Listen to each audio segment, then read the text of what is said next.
निर्भया कांड के बारे में सारी दुनिया जानती है, लेकिन छावला में जो पीड़िता के साथ जिस तरह से गैंगरेप और मर्डर हुआ था, उसमें आज एक वर्डिक्ट में सुप्रीम कोर्ट ने अक्यूज्ड को, कन्विक्ट्स को, जिनको मौत की सजा लोअर कोर्ट ने सुनाई थी, को सुप्रीम कोर्ट ने उनको बरी कर दिया है और ये कहा है कि अगर उनको किसी और केस में जरूरत नहीं तो उनको जेल से रिहा भी कर दिया जाए।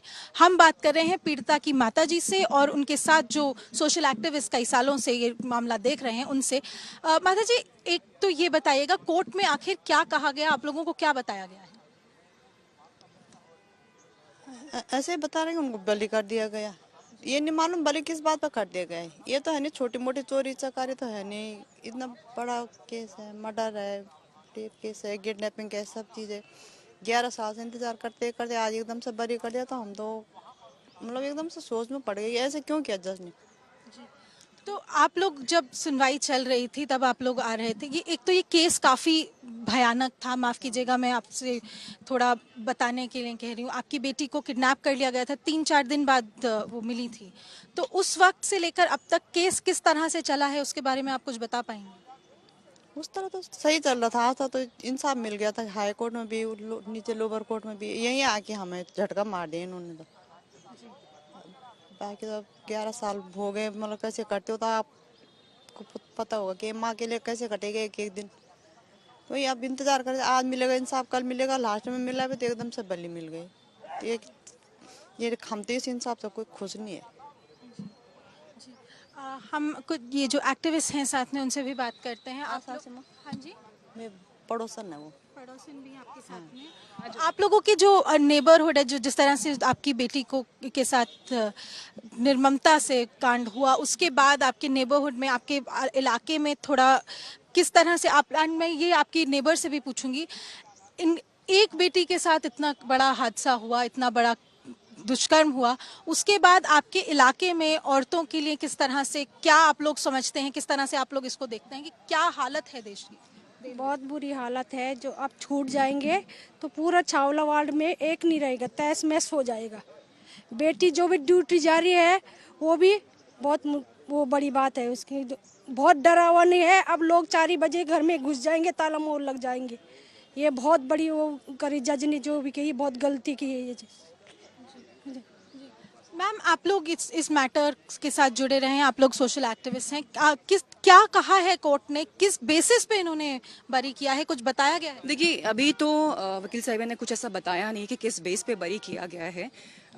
मैं भी एनजीओ से हूँ, सर्च माय चाइल्ड में अपनी फाउंडेशन चलाती हूँ, और इस तरह के केसेस जब हम लोग देखते हैं तो दिल अंदर से रो पड़ता है। इतना दुख होता है कि निर्भया कांड में, जिस कांड को कहा गया था कि भाई इस कांड में सिर्फ फांसी की सजा होनी चाहिए, ये जो कांड हुआ था, ये जो अपराध किया गया था, ये तो 9 महीने पहले का केस है। कितनी बुरी तरीके से बच्ची की आंख में तेजाब डाल दिया, और जिस तरह से भी ये घिनौना कांड किया गया था, उसकी तो एक ही सजा होती है, वो होती है फांसी।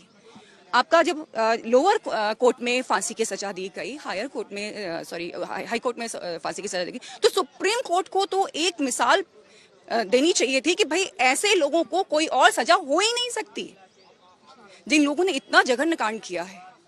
एक माँ को इंसाफ दिया गया है, उसके नाम पर इतना कुछ बन गया है। देखिए, समझ में आता है, न्याय चाहिए, लेकिन ऐसी माओं का क्या? इनके साथ अगर कोई खड़ा नहीं तो इनको न्याय नहीं मिलेगा।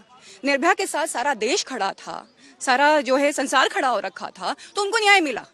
इनके साथ अगर कोई खड़ा नहीं है तो इनको न्याय का क्या?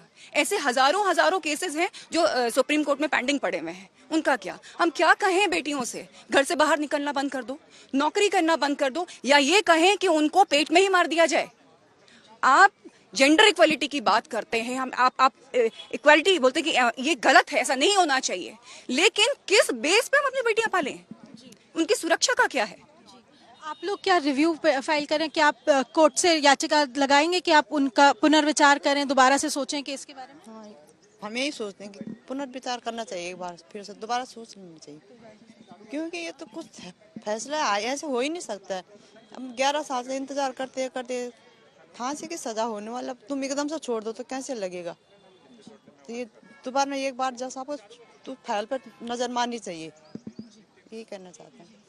तो ये हम बात कर रहे थे उस पीड़िता की माताजी से और सोशल एक्टिविस्ट से जो छावला गैंगरेप और मर्डर केस के बाद 11 साल से जस्टिस का, न्याय का इंतजार कर रही थी और आज सुप्रीम कोर्ट ने उन दोषियों को बरी कर दिया है।